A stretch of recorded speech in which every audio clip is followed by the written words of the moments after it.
लोग पढ़ने वाले हैं क्या,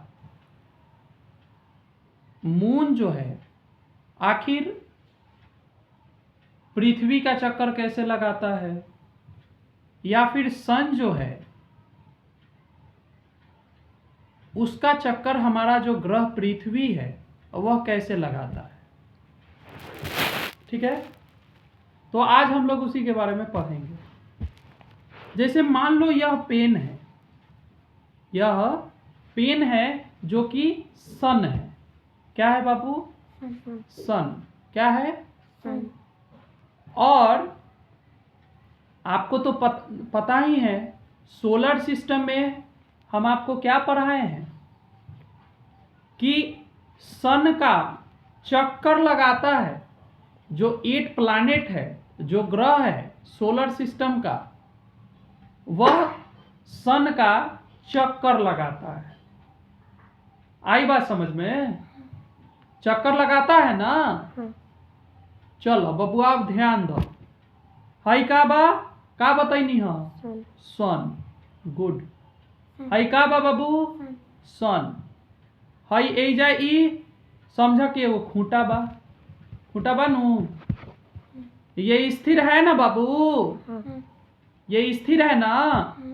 यह नाच नहीं न रहा है, यह एक जगह पे स्थिर है ना? देख पा रहे हो? चलो, ये स्थिर है, लेकिन क्या और जो 8 जो ग्रह हम आपको बताए हैं क्या वह स्थिर है? नहीं। है स्थिर? नहीं। बताओ। नहीं है ना? वह क्या कर रहा है? क्या कर रहा है वो? सूरज का चक्कर लगा रहा है। यानी यह सूरज है, यह सूरज है, और इसका चक्कर कौन लगा रहा है बाबू? कौन लगा रहा है? कौन लगा रहा है? प्लैनेट लगा रहा है। प्लैनेट मीन्स तो ग्रह होता है। प्लैनेट मीन्स तो ग्रह होता है ना? कौन चक्कर लगा रहा है? यह सूरज है ना? तो आपको बोलना चाहिए कि यह सूरज है, इसका चक्कर लगाता है ग्रह सब। प्लैनेट जितना भी है ना वो रिवॉल्व अराउंड द सन। यही बात है ना? तो कोई भी चीज अगर आप जानो तो कितना भी कोई आपको कहे कि नहीं ये नहीं होगा, तो आपको कहना चाहिए कि हाँ सर यही होगा, हम जानते हैं, आप हमको पढ़ाए हैं। कोई कितना भी डिस्टर्ब करे तो हम लोग को डिस्टर्ब होना चाहिए? नहीं ना होना चाहिए बाबू। हाँ, आपको अगर कोई चीज की अगर जानकारी है तो आपको बेझिझक बोलना चाहिए। ये नहीं कि गलत हो गया, हम गलत बोल दिए। ऐसा नहीं होना चाहिए, नहीं होना चाहिए ना? हाँ।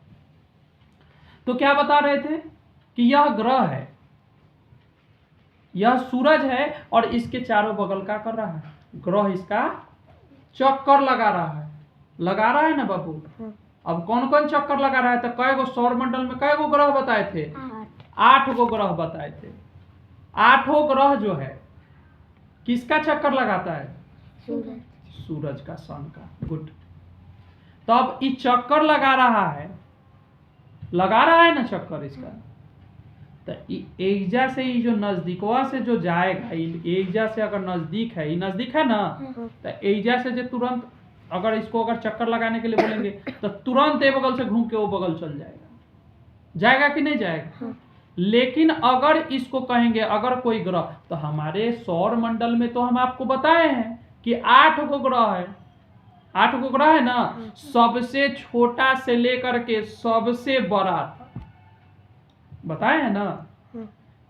सबसे छोटा से लेकर के सबसे बड़ा तक, सबसे नजदीक से सबसे दूर तक बताए हैं ना? लार्जेस्ट प्लैनेट क्या बताए हैं? Jupiter. Good boy. Ring planet क्या बताए हैं बाबू? Ring planet, ring. Good boy. Saturn. Ring planet Saturn. Biggest planet Jupiter. Smallest planet Mercury. Red planet Mars. Mars means Mangal ग्रह है ना, अर्थ से नजदीक है। अर्थ के बाद क्या आता है, देखो पहले अब हम ये चीज बता रहे हैं कि आखिर प्लैनेट क्या होता है, याद नहीं है तुम लोग को सही से। चलो एक बार रिवाइज कराते हैं। सबसे पहले यह सन है, और सन के बाद सन से ही स्टार्ट होता है ना, तो सन के सबसे नजदीक कौन सा ग्रह है, मरकरी। मरकरी के बाद क्या आता है, वेनस। मरकरी के बाद वेनस के बाद अर्थ। अर्थ जहां पर कि हम लोग रहते हैं। अर्थ को ब्लू प्लैनेट भी कहा जाता है। अर्थ के बाद होता है मार्स यानी मंगल ग्रह। मार्स के बाद जुपिटर। जुपिटर के बाद जुपिटर के बाद सैटर्न। सैटर्न के बाद यूरेनस। यूरेनस के बाद नेपच्यून के बाद भी, यूरेनस के बाद नेपच्यून। नेपच्यून के बाद सैटर्न होगा। उफ। चलो तो ध्यान देते हैं। तो ये जो नजदीक में रहेगा ना बापू, हमारा साफ तौर पे एक ही बात कहना है कि जो इस सूरज से नजदीक होगा, the planet which is nearest to the sun, वह ग्रह जो कि सूरज के नजदीक होगा, वह जल्दी चक्र को पूरा करेगा। वह जल्दी एक बार नाच जाएगा। नाचेगा कि ना बाबू, नाच जाए नू, तुरंते नाची। एक चक्कर पूरा कर ली, दूसरा में आवो।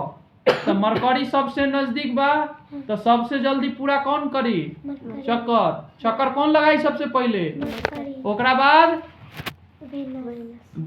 मरकरी के बाद वेनस। वेनस के बाद अर्थ पूरा करी नू।